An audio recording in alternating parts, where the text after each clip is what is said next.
John Riel Casimero gagawing 4 Division Champion ngayong taon. Puro big fight ibibigay ni Kameda.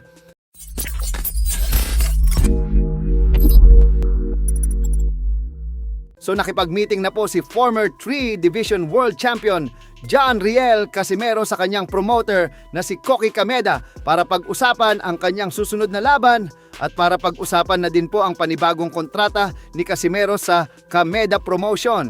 At ayon po sa nalaman natin mula sa kampo ni Casimero na si Kuyang Joseph, papipirmahin daw si Casimero ng another 3-fight deal. Binunyag po ni Kuyang Joseph na yung 3 malalaking laban ni Casimero ay isang title eliminator, sunod World Championship, at pangatlo, magdedepensa daw ng titulo si Casimero or makikipag-unification sa ibang kampiyon. Dagdag pa ni Kuyang Joseph, may mahalagang laban daw na magaganap sa September sa Japan at manunood mismo daw si Casimero. Sa laban na yan, wala namang binanggit si Kuyang Joseph kung sino yung lalaban sa September sa Japan at kung sino daw yung mananalo sa laban sa September. Yan daw ang mga kakalaban ni Casimero sa buwan ng December at baka nga daw kapag sinwerte pa na yung mga kakalaban ni Casimero sa December ay may hawak na titulo. Baka this year maging 4 Division World Champion pa si Casimero. Walang pinangalanan si Kuyang Joseph kung sino ang mga kakalaban ni Casimero pero nagbigay po siya ng buwan kung kailan yung laban. Yan nga po ang December.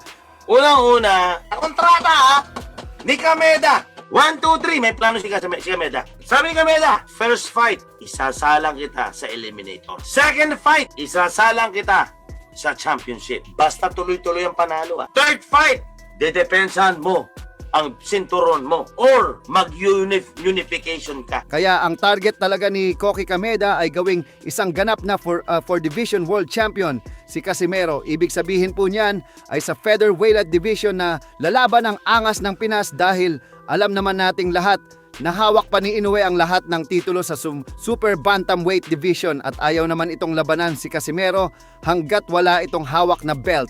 Kung sakaling maging kampiyon sa featherweight si Cuadro Alas ay wala na talagang dahilan pa si Inoue na iwasan at hindi siya labanan, lalo pat pinaplano na din naman talaga ni Inoue umakyat ng division. Pero syempre, hindi ito magiging madaling hamon para kay Casimero dahil mas malalaki na ang mga kampiyon at fighter sa weight division.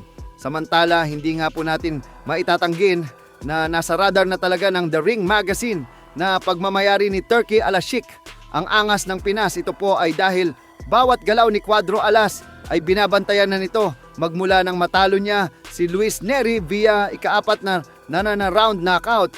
Mahigit 2 linggo pa lamang ang nakakalipas. Matapos po kasi nilang ibalita ang mainit na pagtanggap kay Casimero sa naging hero's welcome nito, ay agad din nilang ibinalita kagabi ang naging pasabog ni Cuadro Alas sa kanyang official Twitter X account na big announcement soon.